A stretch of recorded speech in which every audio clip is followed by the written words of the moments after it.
Every legend of modern horror has a central point of origin. A single, dark heart, from which every nightmare we've seen on the silver screen eventually bleeds. We know the names of the monsters: Norman Bates in Psycho, Leatherface in the Texas Chainsaw Massacre, Buffalo Bill in Silence of the Lambs. But these were not just creations of a writer's imagination. They were all based on the real-life sanity-shattering crimes of one man from a quiet town in Wisconsin. His name was Edward Theodore Gein. To his neighbors, he was the harmless local oddball. To history, he is known as the Plainfield Ghoul. To understand how a man becomes a ghoul, we have to look back at the soil that grew him. Plainfield, Wisconsin, in the early 20th century, was a place of deep silence. The Gein family lived on a 160-acre farm, isolated from the world by design. The architect of this isolation was Ed's mother, Augusta Gein. Augusta was a religious fanatic who viewed the world as a pit of filth and sin. She taught her sons that every woman except her was a vessel of the devil. Ed and his brother Henry were forbidden from making friends. Their only company was their mother's voice, reading them scriptures about divine punishment and the wickedness of the flesh. This psychological poison seeped into Ed's mind for decades. While other boys were learning to love, Ed was learning to fear the living and worship the one who controlled him. In 1940, Ed's father died.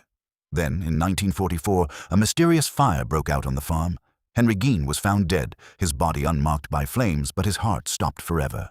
Ed was now alone with Augusta, but the peace didn't last. A year later, a stroke took the only woman he had ever been allowed to love.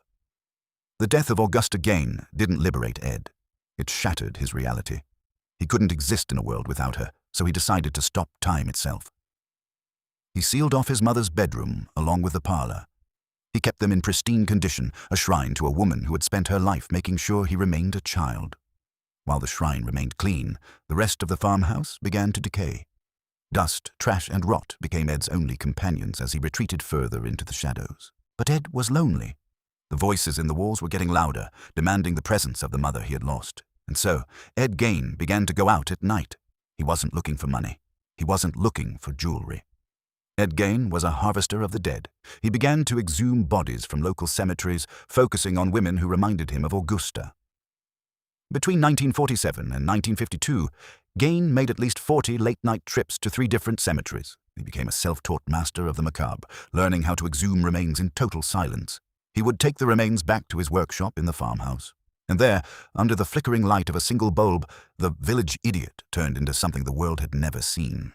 Ed wasn't just a grave robber, he was a craftsman. He began to create a collection of artifacts that defied human sanity. Lampshades made from skin, bowls made from the tops of skulls. He even created a woman suit, a complete set of tanned human skin that he intended to wear. He wanted to literally step inside the body of a woman and become his mother. For years, Ed lived in this museum of death, undetected. He was the man the town ignored, a quiet neighbor who would occasionally bring over fresh meat for his friends. But the graveyards weren't enough.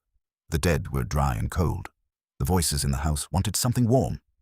In 1954, a local tavern owner named Mary Hogan vanished. When people asked Ed where Mary was, he would joke that she was at his house. He laughed, and the town laughed with him, thinking it was just another one of Ed's weird jokes. 3 years later, on November the 16th, 1957, the town of Plainfield prepared for the opening of deer hunting season. The men were in the woods, leaving the town nearly empty. Bernice Warden, the 58-year-old owner of the local hardware store, was alone. She was a mother, a grandmother, and a pillar of the community. When her son, a deputy sheriff, returned to the store that evening, he found the store empty, no sign of a struggle. But on the counter, he found a sales slip for a gallon of antifreeze. The police arrived at the Gein farmhouse in the freezing dark of a Wisconsin winter. They expected to find a thief. They found a nightmare that would change the world forever. The first officer entered the dark woodshed. His flashlight beam caught something hanging from the rafters. He thought it was a deer. Then he saw the head was missing. It was Bernice Warden. She had been dressed out like a hunting trophy. The nice guy next door had officially revealed the monster beneath the skin. As they moved into the house, the true scale of Gein's obsession was revealed. The kitchen was filled with human remains. A box of salted hearts sat on the stove. They found chairs upholstered in human skin. They found a belt made entirely of nipples. They found the woman suit Gein had been working on for years. Ed Gein was arrested that night. He didn't fight. He didn't run. He sat in the back of the patrol car and spoke with a soft, high-pitched voice that sounded like a frightened child. He admitted to everything. He spoke about the grave robbing and the murders with a sense of pride, as if he were a craftsman showing off a prize-winning project. He was found legally insane and spent the rest of his life in a psychiatric hospital. He was a model patient, quiet, polite, and completely devoid of the monster he had once been. But the town of Plainfield couldn't live with the house. In 1958, a mysterious fire burned the old Gein place to the ground. The people wanted to erase him from the earth. When Ed heard the news of the fire, he simply said, "Just as well." He died in 1984, taking his secrets to a grave that, ironically, no one would ever exhume. They burned the house, but they couldn't burn the legend. Ed Gein became the blueprint for the modern horror villain. He proved that the monster is always someone you know. He was the man who made us check our locks, the man who made us look twice at our neighbors.